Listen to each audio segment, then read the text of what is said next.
Hello everyone, welcome to my channel. Please subscribe and keep watching more details. Golden Bachelorette editors accused of removing Joan's flaws. Joan Vassos is a beautiful woman, but fans think the Golden Bachelorette editors are going too far in removing her flaws. Stay on this page for a glimpse at the real Joan. Clip from Disney date shows real Joan Vassos. Joan Vassos had her first one-on-one date on season 1 of the Golden Bachelorette. She went to Disneyland with Chalk Chappell. The insurance exec from Kansas is already the fan favorite. His connection with Joan only grew during their date, and they shared their first kiss. One Bachelor Nation viewer took to Reddit with a minor complaint about the season. They shared a TikTok video of Joan from the Disney date. The Bean fan wrote, "Joan looks much more like a woman her age in this unfiltered post from Disney. They caked that makeup on thick for the show, and it is super visible here." After pushback from other viewers, the OP added, "I love Joan. I think she's amazing. I hate how they try to make her look much younger when aging is a bad thing." Golden Bachelorette editors accused of removing Joan's flaws. The Reddit post did receive a lot of comments agreeing that ABC is editing out Joan's flaws too much. Check out some of the responses. To be fair, the type of cameras and professional lighting do a lot, not only filters. I mean, in some scenes Chalk was straight up gray, then the next scene he was red like a tomato and looked sick. She still looks good, but I see what you mean. Her makeup looks cakey or uneven to me. I haven't been watching this season, so can't speak to what they're doing on it, but they filtered the 20-something bachelorettes. It was very obvious that they were filtering Jen, trying to make us all forget what actual people look like. It's silly. I really wish they just toned down the filtering in general because it's so much more refreshing to see the real her. I actually had the same thought when they showed her on DWTs. She's gorgeous regardless, but wow, Bachelor must have intense lighting. I've also thought that while watching, her face looks too perfectly smoothed in most scenes. Honestly, I have more problems with the long hair extensions. I think they're too much. Over-filtering TV stars might be a problem at ABC. Soap fans were confused earlier this week by General Hospital star Michael E. Knight's drastic change in appearance compared to just a few months ago. The lights glittered like diamonds against the backdrop of a sprawling mansion, where lush green lawns and pristine swimming pools framed the love story of a lifetime, or at least that's how it appeared on television. The cameras had finally stopped rolling on the latest season of The Golden Bachelorette, but a storm was brewing just beyond the picturesque walls.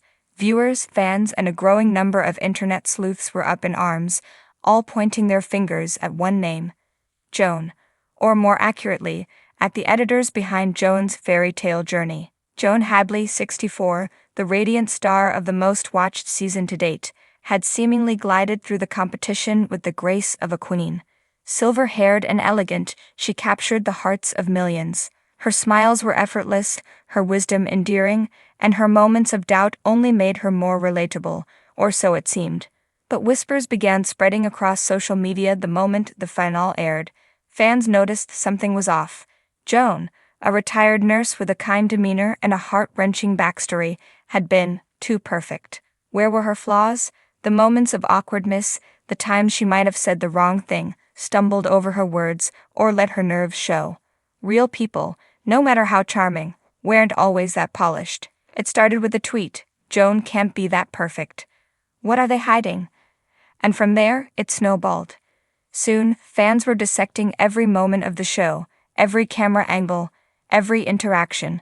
They noticed subtle differences between Joan and the other contestants, while the other women, equally lovely in their own right, had moments where they revealed their insecurities. Joan always appeared serene, above it all. A little too perfect. Had the editors smoothed over her rough edges? By the time the reunion episode aired, the question had reached a fever pitch. Were the editors manipulating the narrative to portray Joan as flawless, thereby crafting an unrealistically idealized version of her?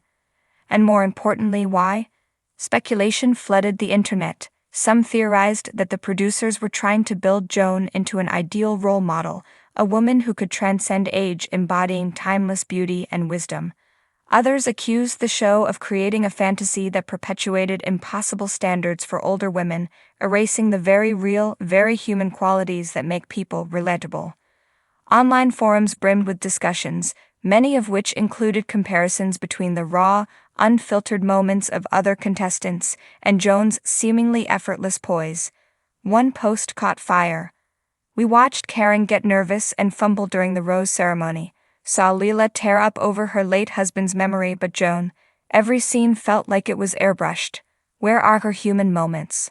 A YouTube channel dedicated to reality TV even created a breakdown of possible editing cuts, highlighting scenes where Joan's expressions seemed oddly edited, her lips twitching mid-smile, the briefest flicker of anxiety in her eyes that was swiftly masked by a smooth transition.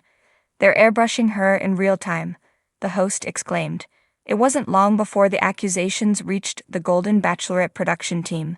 The show's editor, Sarah Whitmore, was the first to speak out, defending her crew in an interview.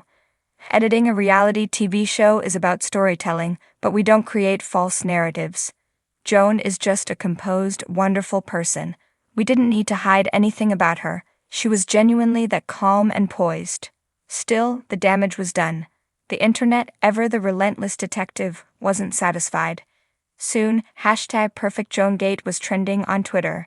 Some fans went as far as contacting Joan's family members, trying to dig into her personal life for any proof that she wasn't the flawless angel the show had portrayed. Even Joan herself couldn't escape the storm. In a live interview following the final, she was asked point-blank, "Do you think the editors tried to make you look too perfect?" Joan smiled, her eyes crinkling with the same warmth that had captured the hearts of millions. "I think we're all imperfect," she said softly. "But I also believe in showing our best selves, especially in moments where love is on the line. The show captured my journey, but like anyone else, I've had my struggles." Her answer, as gracious as it was, only fueled the fire. Critics argued that her response had been scripted, further proof that the Golden Bachelorette was carefully curating Joan's image to maintain a polished, almost untouchable aura. Behind the scenes, rumors swirled about pressure from the higher-ups to craft Joan into a golden goddess to boost ratings. In a leaked email that quickly went viral, an anonymous production member hinted that the show's success hinged on Joan's portrayal. The audience wants aspirational. They want to see someone who's aged like fine wine, not someone who's relatable. We had to make Joan the dream. As the accusations mounted, some fans began to defend Joan. So what if they edited out a few bad moments? One woman wrote in a heartfelt blog post, "We need role models like Joan. Women of a certain age are so often overlooked or dismissed. Why not let her shine without showing every imperfection?" But others pushed back, arguing that the very act of editing Joan into perfection did a disservice to women everywhere. "No one is flawless, and that's okay," one critic noted in a viral Instagram post. By removing her imperfections, they're perpetuating the idea that aging gracefully means never having a bad day, never making a mistake. It's unrealistic and unfair. As the debate raged on, Joan stayed largely silent, navigating the fallout with the same poise she had shown on screen. But even as she remained above the fray, the question lingered. In the pursuit of creating the perfect love story, had the show gone too far in erasing the very traits that make someone lovable in the first place? In the end, the Golden Bachelorette had succeeded in creating a season to remember, but perhaps not for the reasons the producers intended. What had begun as a journey of love had transformed into a larger conversation about authenticity, age, and the pressures to be perfect, even in a world where imperfections are often the most beautiful thing of all.